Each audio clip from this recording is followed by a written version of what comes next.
Welcome. I'm Kinetic Symphony. I hunt down and report on weird and true mysterious stories, from glitches to the paranormal. Would you like even more content? Here's my Patreon. Now onto the stories. Case file number 1328, written by SaltGirl61. The day the sky shattered with the Columbia disaster. One beautiful winter morning back in 2003, I was sitting in a glider, reading a story to my toddler. Suddenly, I heard a loud crash from upstairs, and the house shook. My heart stopped, as I was alone with the baby.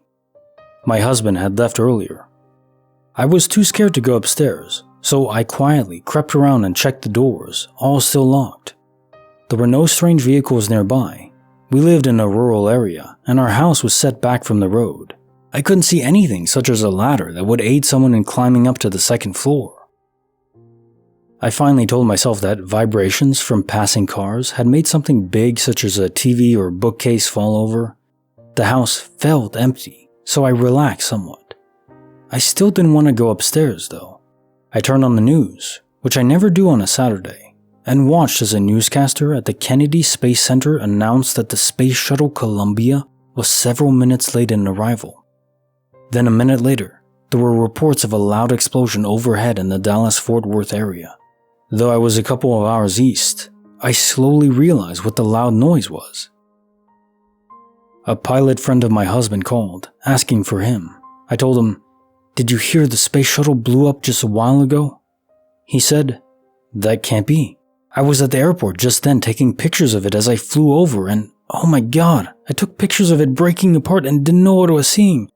I thought the streamers might be ice or something falling off."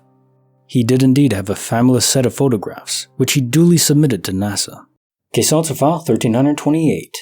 The day the sky shattered with the Columbia disaster. I do wonder how far this kind of explosive force could be felt, even hours away east. I'm not sure if this was a glitch per se, if you felt the reverberation beyond what should be intended. Just a terribly sad disaster though, in our quest to command the final frontier. I think there sadly will be more to come.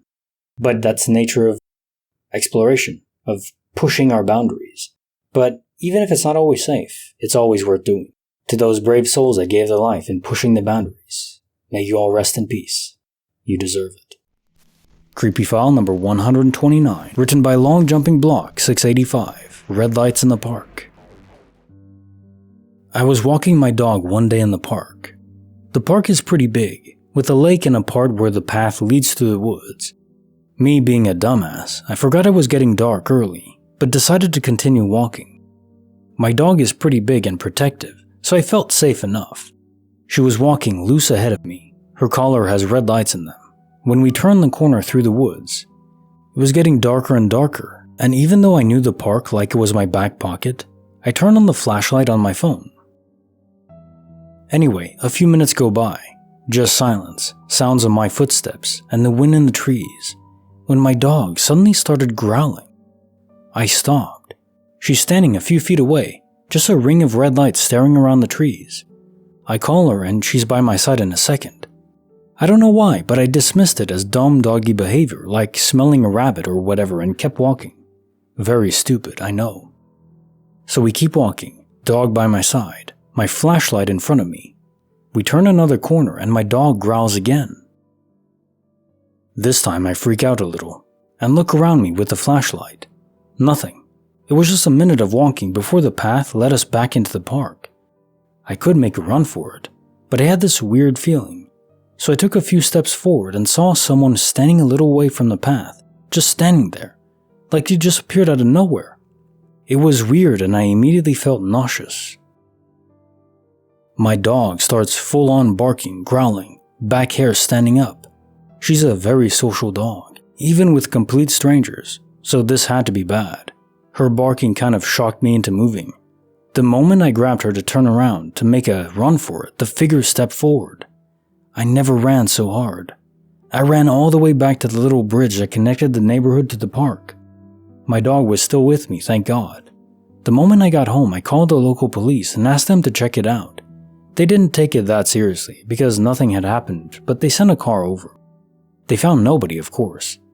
I slept badly that night, and took me a while to walk there again, even in daylight. Case notes for the creepy file number 129, Red Lights in the Park. It's those little choices that can lead us to terrible and dangerous places. Ignoring your gut, the entire atmosphere of an area, and even your own dog's warnings. Well, it's a great thing that nothing happened in the end. Some people can be so creepy it boggles the mind. It's not the supernatural we have to fear, it's mankind. Sometimes. Not everyone. But when we do want to be feared, we can be truly terrifying. Bonus file written by mostlygray, The Shared Sense of Dread. My dad, my brother, and I were at a house with several outbuildings that my uncle had bought to fix up and sell. My uncle was showing us around. It was a very weird place. It had wainscoting over a door in the basement and a long tunnel running to the outside with metal teeth over the end. You could see sunlight through the tunnel. It was just big enough for a small man to crawl through. On the main floor at the back was a room with a lock on the outside. The room's walls were covered in black plastic, no windows. The floor was painted blue with milk paint. I felt an immediate sense of foreboding and refused to stay in the room. My brother and I went and looked at the Quonset house that was on one of the outbuildings. It must have been set up for a family member. Upon opening the door, we found the main room almost knee-deep in kids' toys. We walked towards the front where the kitchen was. There was no door, just a curtain. I immediately had an intrusive thought that told me there was a family in there at a Formica table with silver edges. The mother was cooking, and there was a man and 2 kids there. I completely felt that is what I would see. I could see the table and kitchen were yellow, all of this in my head. I pulled back the curtain, and of course, no one was there, but I had the kitchen correctly in my head. The entire layout was exactly what I thought it would be. My brother and I turned and left without speaking about it. About 10 years later, I brought it up to my brother about what I thought I would see after opening the curtain. He said to me, "That's exactly what I thought I'd see too." Something bad happened in that house. I don't know what it was, but something bad happened. Case notes for the bonus file, The Shared Sense of Dread. I think it's possible for spirits to induce visions into people nearby, into their minds. That's what happened here. It's impossible otherwise for 2 people to hallucinate the exact same vision at exactly the same time. I don't buy that. Something had to have induced it, and the most logical sense is the spirits that still occupy, that are still imprinted in that home. And now time for the quote of the day. I am not afraid of storms, for I am learning how to sail my ship. Louisa May Alcott.